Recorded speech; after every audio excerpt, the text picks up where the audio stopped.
Awit ng pag-ibig, A Time for Us, isa pong magandang tema dahil sa Romeo and Juliet, the time was against the lovers. So sabi nila, we must hide this love now, it's not a time for us. And hopefully a time for us will happen. Isang realidad tungkol sa panahon. Parang sinabi nila sa sarili nila, this is not the time for us. So kailangan lay low, let's be easy, and let's not attract too much attention to ourselves. It's a good question. Is it a time for us? Is it a good time? Or what is the present time good for? Isa pong dapat tinatanong natin sa patuloy na pag-aaral natin ng Ecclesiastes. At sa ngayon, sa darating na chapter, ang pamagat na pag-aaral natin, A Time for Us. Heavenly Father, we thank you that you have time for us. That your time is always right. In fact, your timing is perfect. We ask you to give us wisdom, O God, that we may learn to value time and to understand its mystery. Patawarin niyo kami sa pagsasayang namin ng panahon at sa panahon ng aming kapwa. At mga Panginoon, pagalingin niyo po ang mga sugat ng aming puso. Palakasin ang aming loob. Linisin niyo po kami at na kami maging handang tumanggap na inyong mga pagpapala. Bigyan niyo nawa kami, Panginoon, ng tahimik, payapang puso at ang mga mahal namin sa buhay na di namin kasama ngayon. Hinahabilin din namin sa iyong mapagpalang kamay. Panginoon, pagpalain niyo rin po sila. Ilayo niyo kaming lahat, magkakasama man kami o hindi, sa gawa ng mga masasamang tao at masasamang espiritu. Palakasin niyo po ang aming katawan, buksan ang aming mata, ang aming tainga, nais naming tumanggap ng pagpapala mula sa inyo. Kayo po ang maging tunay na tagapagsalita, O Diyos. Gamitin niyo lang inyong lingkod. At nawa, ang inyo pong mga diwa, ang siyang mga ibabaw. We ask you, Lord, you have given us free will, but we surrender that will to you now. And we ask you, let your will be done. Protect us as we gather in your most holy presence. Lead us. Glorify only yourself. In the name of Jesus our Lord, we pray. Panahon. Babasahin po natin ang chapter 3 ng Ecclesiastes. At babasahin ko po mula sa Contemporary English Version, Ecclesiastes 3, verses 1 to 8. Everything on earth has its own time and its own season.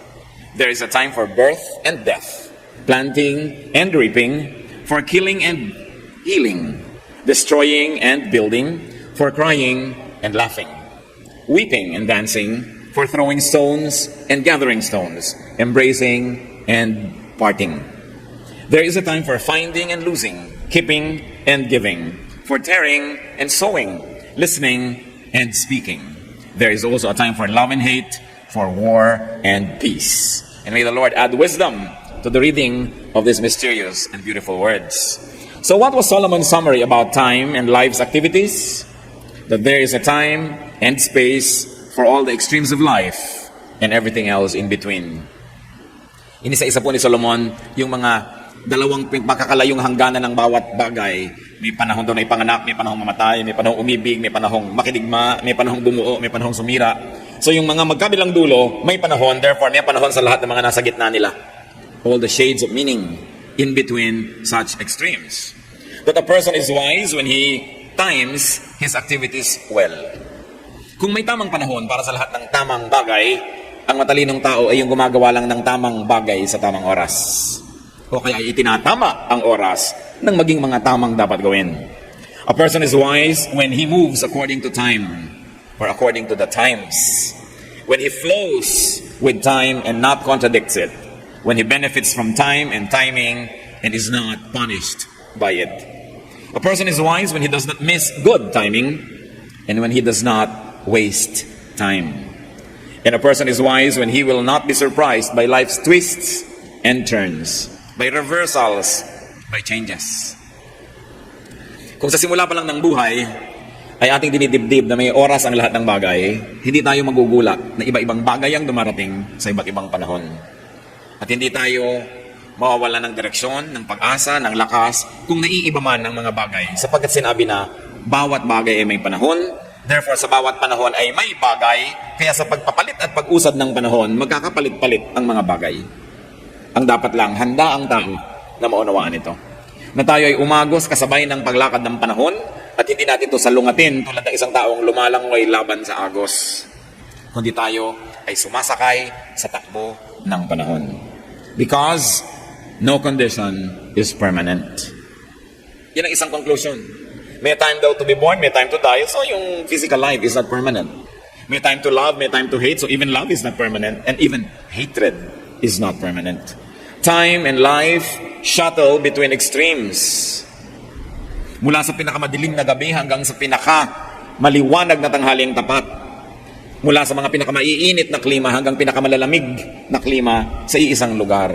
Mula sa mga pinakatuyong mga panahon hanggang pinakabasang-basa sa ulan ng lupa, ang lahat ay nangyayari.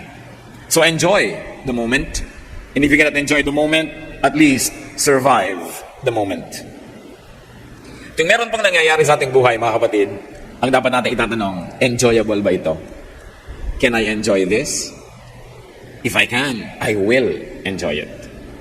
But if I cannot enjoy it, I should expect that it too will happen. Therefore, by God's help, I will survive it. So, ikinakasal ka, enjoy na enjoy ka. Ngayon, naghiwalay kayo, you will survive it. Sabi mo, kung hindi ko may enjoy ang isang bagay, palilipasin ko lang ito.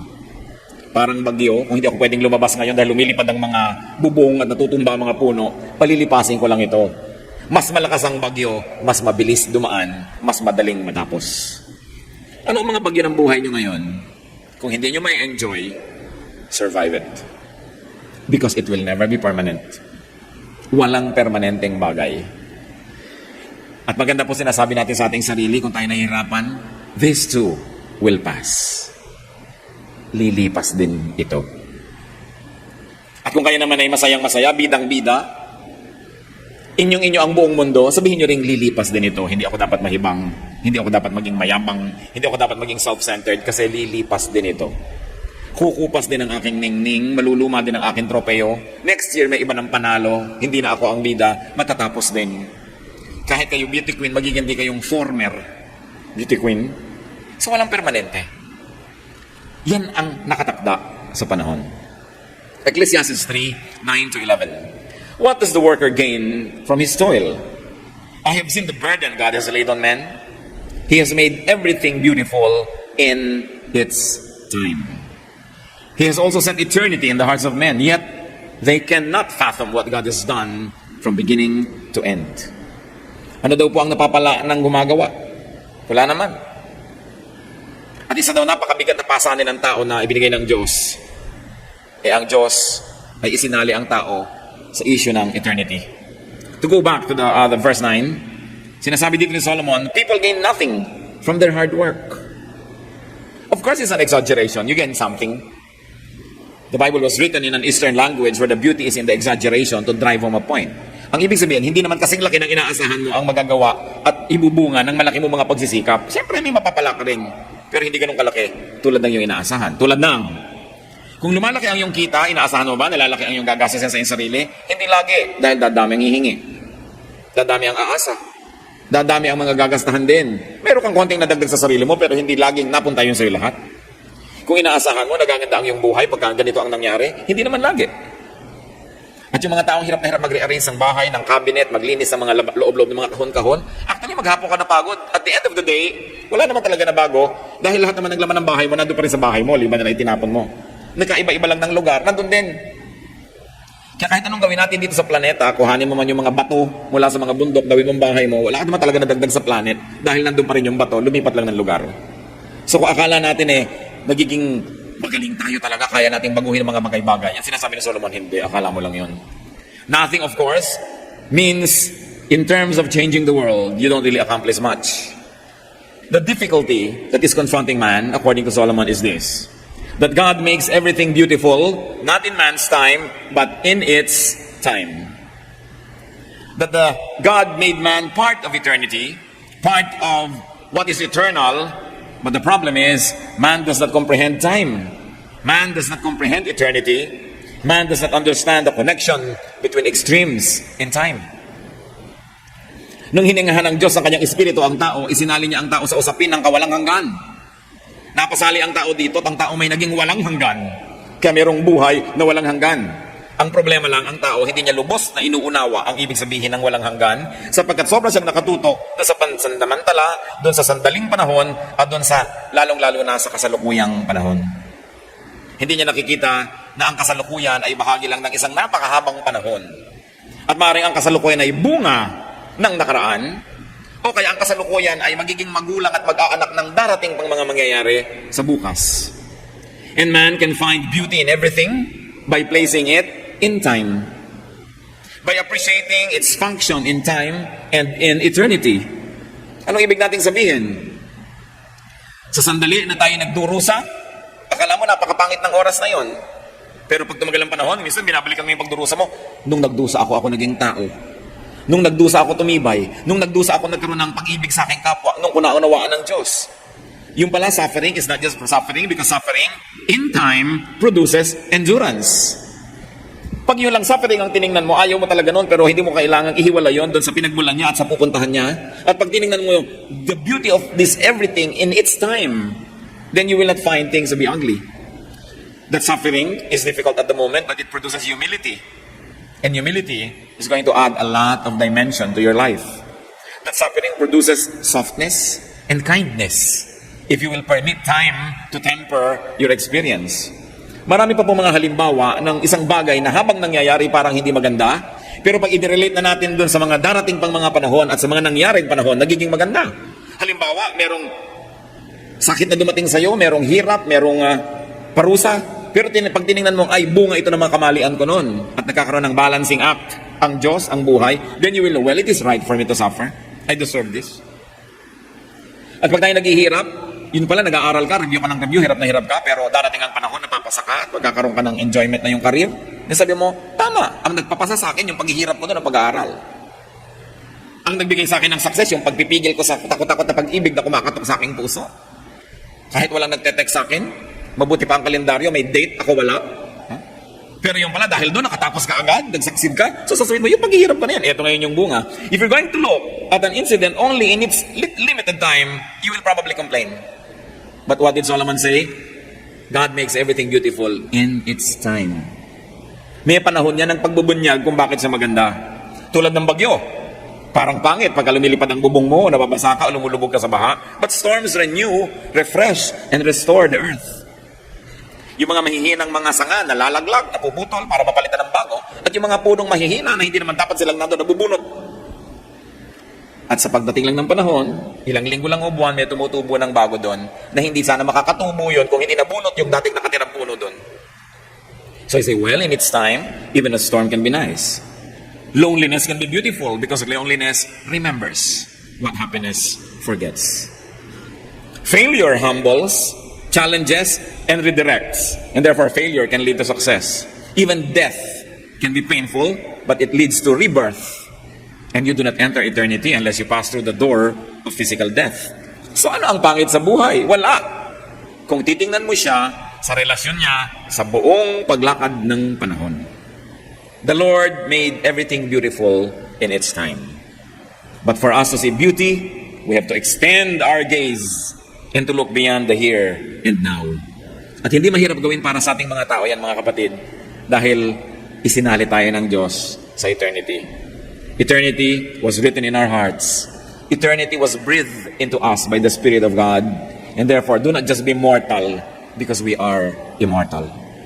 Do not just limit your gaze and your attention to what is here and now, but see what its effect will be in the future. Kaya yung mga taong naghihirap para magtanim ng maganda ay hindi nagdurusa yan, hindi yan nagreklamo at hindi nasisiraan ng loob. Sapagkat alam niya, yung paghihirap sa pagtatanim, may kasunod yan na saya sa pag-ani. Pero yung nagsasaya sa pagtatanim ng masama, dapat din niyang isipin na darating ang ani ng masama. Sapagkat ang panahon ang nagpapantay-pantay sa ating lahat. Ang panahon ang nagbibigay sa lahat ng direksyon. And it is time that really puts all of us on the same plane. It's only a matter of time. Ecclesiastes 3:14 to 15. I know that everything God does will endure forever. Nothing can be added to it and nothing taken from it. God does it so that men will revere Him. Whatever is, has already been. And what will be, has been before. And God will call the past to account. Nakita po natin na paikot-ikot ang panahon, ang nagbalik ay bubuhayin muli. Ang mga nakaraan ay tutuusin muli. Kaya huwag niyo sabihin, ay nakalusot na yung mali niya sapagkat ibabalik ang panahon. Babalikan ang panahon ng Diyos. At ang lahat ng liko ay itutuwid. At ang lahat ng di tama ay itatama. God's works and God's creation are characterized by completeness, by permanence, by constancy, and by recurrence. At ano naman ang mangyayari? Bakit ganon? So man will revere God Nilikha ng Diyos ang lahat ng bagay na wala nang pwedeng palitan, wala nang pwedeng baguhin, at ang tao ay huwag maging mayabang at huwag siyang lumabas sa pagpapala ng Diyos. So that man will stay in his relationship with God. And what is rebellion? Rebellion and disorder are defined as usurping legitimate authority or going out of one's place or orbit. No one creates. We can only recreate. No one creates. We can only rearrange. We can only reorder. What do we mean? Ano pang maidadagdag yung notes sa Do, Re, Mi, Fa, Sol, La, Ti? Halos ang lahat ng Western music na kinumpose, at marami ring Eastern music, paikot-ikot lang doon. Can you imagine how many songs you can create of Do, Re, Mi, Fa, Sol, La, Ti? Yung tono lang na yun. Nakatungtong na doon lahat ng tono. Gano'ng karaming words ang pwede nating makreate sa A, B, C, D, E, F, G up to Z? Ilang letters lang yan? 26 letters ba yan? Yung sa alphabet? Ilang words ang magagawa natin? Ilalagay mo yung A, susundan mo ng B, tapos lalagyan mo ng C, lalagyan mo ng O, ibang word na yon. O ang unahin mo, lagyan mo ng N, lagyan mo ng LY, ibang word na yon. Pero may invento kang bagong letra. Bukod dun sa nilikha na ng Diyos para sa iba't ibang mga kultura at wika. Meron pa ba tayong kulay na may invento bukod dun sa laman ng basic color chart na ang lahat ay nasa gitna na nun, all the shades of color? May invento pa ba tayong bagong shape bukod sa bilog, triangle, rectangle, lahat-lahat ng yan? So kaya lang nagkakaroon ng mga bagong imbensyon, lalagay mo yung bilog dito, lalagay mo yung triangle doon, iniiba-iba mo lang ang kombinasyon. Pero wala ka naman talagang iniimbento. You don't create, you only recreate and rearrange. At yung mga taong tinatawag na creative, hindi talaga sila nagkikreate. Wala ka makikreate na bago. Kahit yung mga bagong recipe, nanggaling lang yun sa mga dati ng mga sangkap, iniba lang ang timpla at proportion. Kahit yung eka mo, bagong mga pabango, bagong chemicals, nandun na yung mga chemicals na yun, pinag-iba-iba lang ang sangkap at dami nito, konti nun, ininitan, nilamigan, ganun lang yun, pero ang lahat ay nandun na. Sapagkat ang nilikha ng Diyos ang buhay, nang nilikha ng Diyos ang mundo, on the seventh day He rested because His work was finished. Nagawa na lahat. Kaya ang mahalaga ngayon ay dahil sa ating pag-iisip, pananalangin ay bumubukas ang maraming mga bintana ng ating kaisipan at nakikita natin yung nandun na dati pero hindi natin nakikita dati. And that is what you call enlightenment, realization. Lahat ng karunungan ay nandyan na. Ang tanong lang ay, alam mo ba yun o hindi? At paano mo kinukombine ang karunungan para gumawa ka ng isang buhay? Napakahalaga. But nothing is, and nothing can be new beyond God's original creation. Mga sama-sama at sari-saring observation ni Solomon na isa-isa rin nating sinusuri sapagkat sunod-sunod na lumabas doon sa chapter na binabasa natin. Kuminsan related sila sa isa't isa, malinaw ang relasyon, kuminsan man hindi. Pero may relasyon din yan kung ating aaropin. Ecclesiastes 3:12-13. I know that there is nothing better for men than to be happy and to do good while they live, that everyone may eat and drink and find satisfaction in all his toil. This is the gift of God. So matapos siya magreklamo na marami daw hirap na inilagay ang Diyos sa tao, hindi maunawa ng tao yung pangkawalang hanggan, marami siyang hindi mauunawaan, pero sabi niya, pero may mga madali ring maunawa. Kami ganun. Ito ang dapat gawin. That man should react to and live with such reality by striving to be happy and to do good within the system. Yan ang ibinigay, itinakda ng Diyos. Ito na ang rule ng chemistry, ito na ang rule ng physics, ito na ang law of biology, ito na ang law of the movements of the planets. Masterin mo na lang, sumakay ka na lang, and learn to live with it and be happy. And from working within the premises of God's wisdom, man gets food and drink, fruit and satisfaction. There are many ways to say that. Yung sinabi dito na, sabi niya, I know that there is nothing better for men than to be happy and do good while they live, that everyone may eat and drink and find satisfaction in all his toil. One way to read that is this, that a man works to earn what can satisfy him.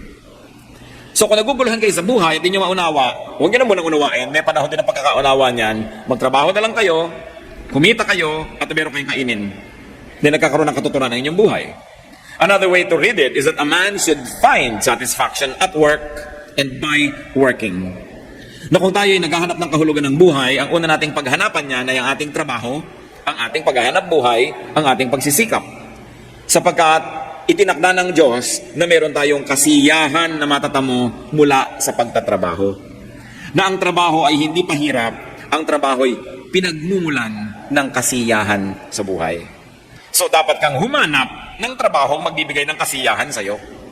Huwag ka lang maghanap buhay na kahit na hindi ka na natutuwa at inis ka sa ginagawa mo, gumawa ka ng paraang makalayas dyan at ikaw ay makalaya at nang sa ganon, hindi ka laging nagre-reklamo pagpapasok ka na. That a man should do the work that brings him satisfaction in its fruit and its process. Yan kuminsan ang dilema ng maraming kabataan. Ano kayang pag-aaralan ko? Ano kaya ang magiging trabaho ko dahil sa pag-aaralan ko? Huwag lang kayong mag-enroll sa isang kurso dahil maiksi ang pila pag registration. O kaya malaki yung quota, tatanggapin kayo. O kaya yun yung may scholarship. Kailangan kasi hinahanda natin ang ating buhay na ang pupuntahan mo yung magugustuhan mo. Sapagkat buong buhay magtatrabaho ka. Paano kung ang trabaho mo ay di mo gusto? Siguro paminsan-minsan, just to survive, pampamatid gutom, pwede mong patulan ng mga trabaho hindi mo masyadong gusto, pero mag-isip-isip ka kapatid na huwag kang mamalagi doon, gumawa ka ng paraang makalaya sapagkat hindi ka nalikha ng Diyos para torturin habang nagtatrabaho. Dahil ang trabaho ay binigay ng Diyos to be enjoyed. Kaya sabi niya, 6 days, you should work. Not to torture you, but so that you derive pleasure from what you do. So one of the best ways to be wise with time, to be wise in spending time, is to spend it doing what you like to do, what you enjoy doing. Pagka ang malaking bahagi ng ating buhay ay nagugol sa paggawa ng di natin gustong ginagawa, nadaya tayo at hindi natin natamo ang kasiyahan na inilaan ng Diyos para sa bawat isa sa atin. Kaya pinag-uusapan natin ang time. What are you doing with your time? Are you enjoying your time? Hindi laging sinasabing malaki ang kinikita mo pero ang masarap, nag-enjoy ka sa ginagawa mo at buhay ka naman. Kasi kahit ang laki-laki ng kinikita mo pero nagdurusa ka, hirap na hirap ang iyong loob, hirap na hirap ang iyong katawan at maaga pa lang ay mamamatay ka na tuloy, it's not worth it. So do the work that produces and satisfies your needs. And after every work, you know, what God said, nung nagkikreate siya sa Genesis, sabi niya, it is good. And after God did this, He said, it is good. Kapag meron kang ginawa na tingnan mo, pagkatapos mong ginawa, sabi mo, it is good. Hindi yung gusto mong ibalibag, itapon at gusto mong takpan dahil hindi mo siya ipinagmamalaki, hindi ka natutuwa sa Kanya. Therefore, that is not the work that you should be doing. Remember, because of economic reality, sometimes we are compelled to do something we don't enjoy. But, always keep in your mind, babangon din ako, lalaya ako dito, hindi ko tatanggapin itong ayaw ko na ito all my life. Iisa lang ang buhay dito sa mundo na ipinagkakaloob ng Diyos. Kahit sabihin mo pang may buhay na walang hanggan pagkatapos, iisa pa rin ang buhay dito. Hindi kayo dapat madaya. Hindi kayo dapat makulong sa isang buhay na ayaw naman ninyo. Kailangan tayong makalaya dyan. Sapagkat sayang ang panahon na nagugugol sa pagdurusa sa halip na sa kasiyahan. Paminsan-minsan nagdurusa tayo para gumawa ng tama, nagsasakripisyo tayo, pero dahil may magandang bunga yun in the end. Pero yung buhay na sinayang, dahil hindi na gumawa ng paraan, anong hinihintay na kagandahan nun? Ecclesiastes 3:16-17, and I saw something else under the sun. In the place of judgment, wickedness was there. In the place of justice, wickedness was there.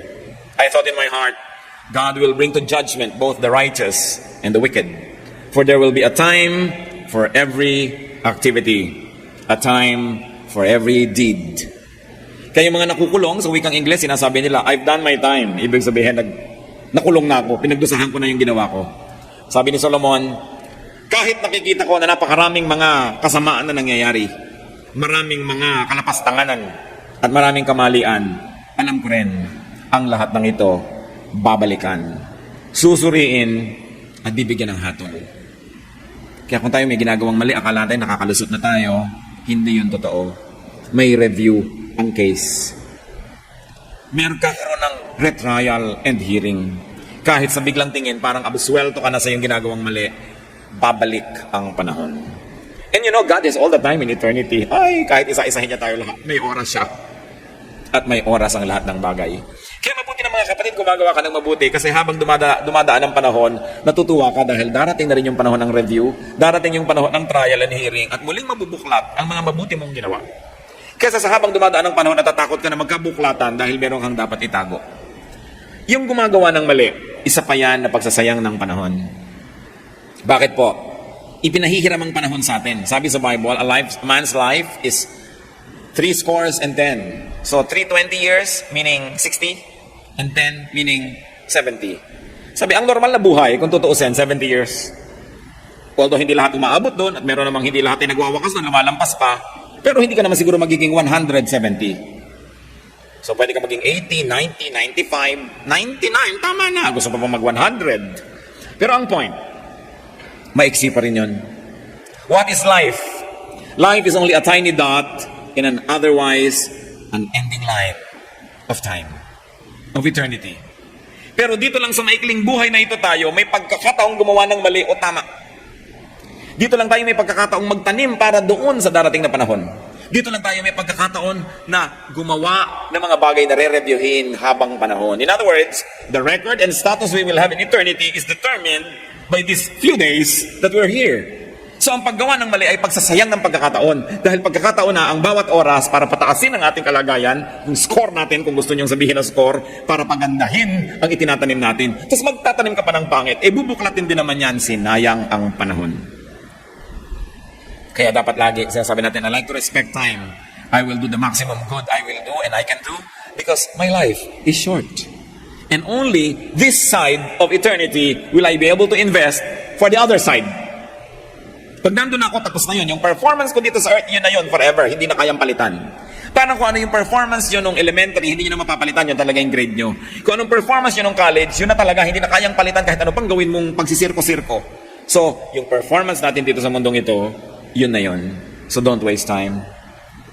Solomon observed that there is much injustice and wickedness in life. And he concluded that even injustice and the unjust, even the wickedness and the wicked will have their end. And will have God's judgment. All in its time. Natatandaan ko si Julie Andrews sa pelikulang The Sound of Music na naging sikat noong mga 60s. And for a long, long time became a classic. Na mayroong mga magagandang bagay na nangyayari sa kanyang buhay at sabi niya sa kanyang kanta, hindi niya maintindihan kung bakit. Sabi niya, somewhere in my youth or childhood, I must have done something good. Kung bakit ako umaani ngayon. At kung minsan man umaani tayo ng pakla, ng pait, ng mga hindi magagandang bunga, baka may ginawa rin tayong mali. Kasi lahat ng ginagawa natin naka-register.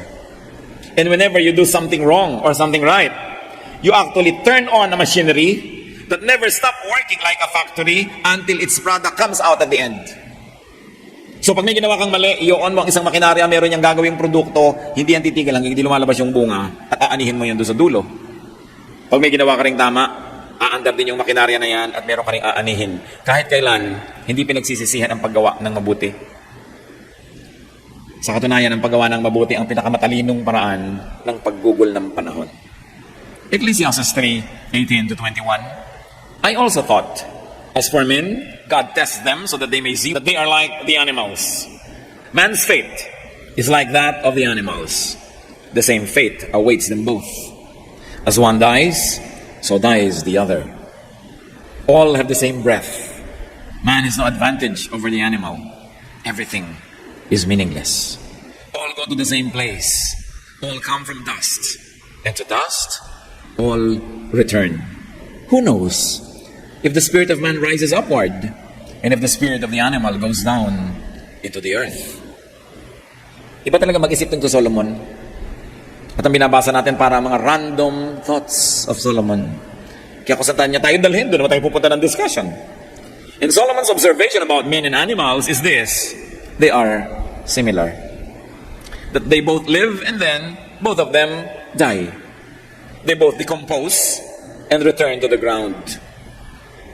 Sabi niya, who knows for sure what happens to each one of them after each one dies?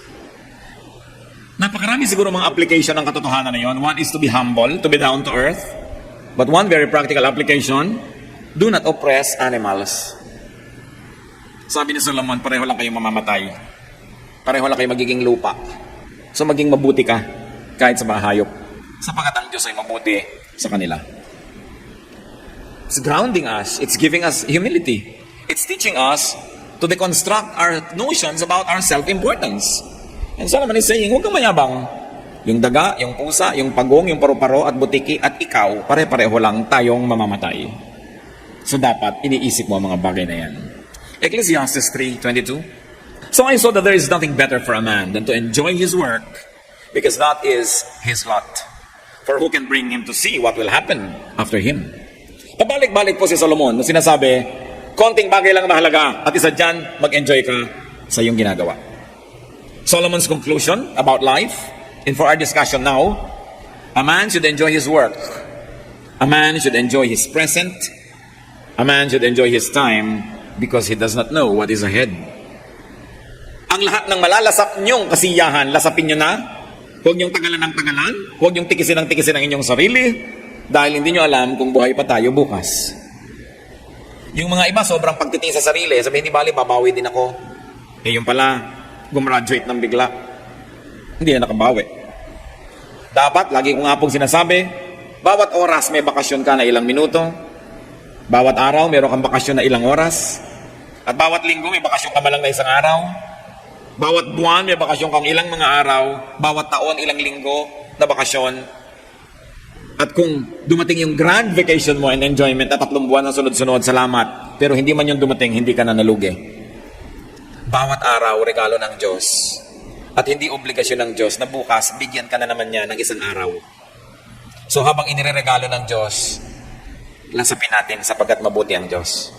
At ganun din yun mga kapatid, payagan natin ang ating kapwa na lasapin din niya ang sarap ng isang araw, ng isang linggo, ng isang buwan.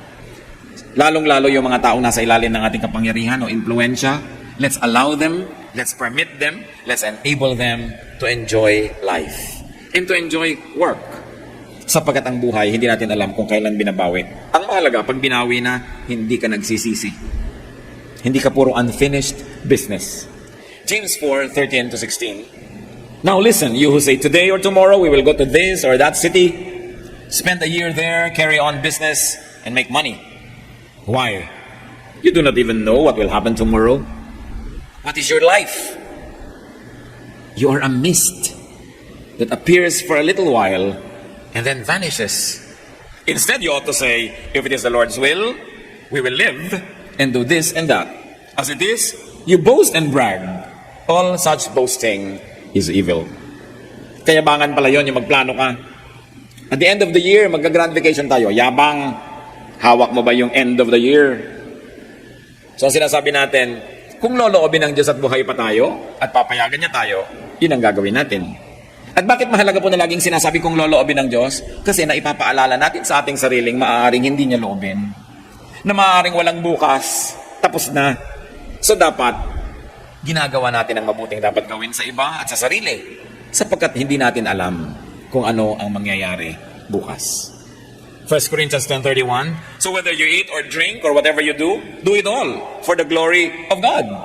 You see, you're eating, you say, I'll enjoy it for the glory of God. Because God is good to provide me with such nice food. Natutulog ka, sabi mo, I'll sleep with feelings and enjoy it. Bakit po mali ang buhay ng maraming tao? Sa oras ng tulog, hindi natutulog. Kaya sa oras ng gising, doon aantok-antok. Baligtad ang panahon. Ang gabi ginagawang araw, ang araw ay ginagawang gabi. Kaya hindi na magtama-tama ang buhay. Magpipiknik, ang dami-daming ginastos, hirap magpipiknik. Binasabi lang na mali yung asawa o yung kapatid, magtatampo na, magtatapog-tapog piknik. Panahon ng pagsasaya yun, ba't ka gumagawa ng lungkot? Kasalan, ngalngal na ngalngal yung nanay, ayaw kasi sa magiging manugang. No? Pagkakasalan na, ayan na, mahalin mo na, tanggapin mo, dahil wala nang magagawa. Kitang-kita mo sa mga video, mukhang bako ko yung nanay. Nakaganon. Alam nyo yung bako ko yung isdang nakasimangot? Tuloy lahat ng picture, nahihiya siyang tingnan. Pag naman nagkaapo at nagkaganyan, mahal na mahal natin yung manugang kung lumaon. Mamahalin mo rin lang, agahan mo na. Kasi hindi mo na naman maiiwasan yan. Marami mga tao, hindi marunong mag-timing. Magtatrabaho, oras ng trabaho, lakwatsa ng lakwatsa. Oras yun ng trabaho. Naiinis at nagtatrabaho, at tanggalan mo naman trabaho, iyak-iyak. Pila na naman dito, pila doon, parang bubuyog, laging nasa beeline. Bakit hindi kung oras na ganon-ganon? Oras na masaya kayo mag-asawa ko minsan, lalabas kayo, birthday niya, birthday mo, magtatampo si babae, maghapon na ayaw kumain, ang mahal-mahal ng pagkain, hindi makain. Oras ng kainan yun, ba't ka magmumukmok? In other words, itama-tama ang arte sa panahon.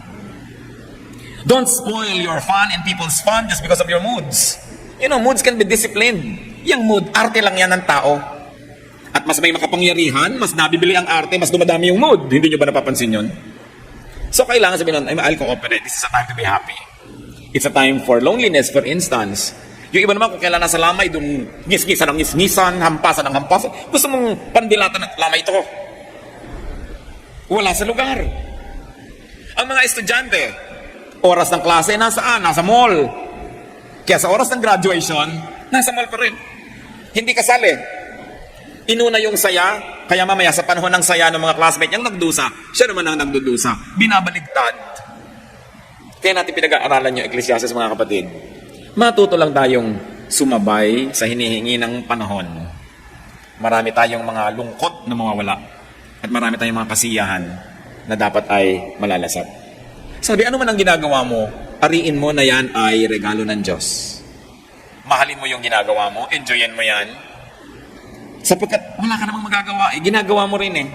Meron mga nagtatrabaho, inahampas-hampas yung makinang ilang, kakainis itong ginagawa ko. Mahalin mo ang ginagawa mo, at kung talagang ayaw mo yan, gumawa ka ng paraan, gumawa ng iba. Because you do not glorify God by not enjoying what you do. So sasabihin mo, hindi ko naman maiiwasan, naging contract ko na to, gagawin ko to ng 6 months, gagandahan ko yung mood ko, gagandahan ko yung trabaho ko, at itutunay kong ginagawa ko ito para sa Panginoon. At pag ginawa natin yun, mga kapatid, kung sa una man ay ayaw nyo, siguradong mapagpapala tayo at makakakita kayo ng kasiyahan. Colossians 3:23, whatever you do, work at it with all your heart, as working for the Lord, not for men. Sa biglang tingin at nakakadaya, akala natin we are working for men kasi may supervisor, kasi may manager, kasi may mga amo tayo na nagbibigay sa'yo ng parusa o gantimpala. Pero hindi naman talaga sila ang umimbento ng trabaho. Ang Diyos ang umimbento. Nung creation, sabi niya, 6 days you shall work. You will always work because that is how I will bless you through your work. That's how you will find value. That's how you will create wealth. That's how you're going to be amused and entertained. That's how you're going to be fulfilled. You're going to work. So whatever work you find to do it as unto the Lord. Then you will never waste time. Aming Diyos, salamat sa mga paalala niyo sa amin. Kung meron po kami mga pagkukulang sa panahon, ituro niyo sa amin. Kung may mga tama kaming dapat gawin na hindi namin nagagawa, imulat niyo po kami. At kung meron naman kaming maling ginagawang dapat ay tigilan, turuan niyo rin po kami. O kaya, Panginoon, kung meron kaming ginagawa na wala sa panahon, matuto po kaming maghintay. Lord, this is something that we cannot teach one another, but only you can teach us. Correct timing. Teach us. Teach us. Patuloy tayong magbulay-bulay. Siyasatin natin kung meron ba tayong dapat ginagawang di natin ginagawa, o kaya may hindi dapat gagawin na ginagawa naman. Tama ba ang bilis natin o sobrang bagal? Is what we are doing being done at the right time?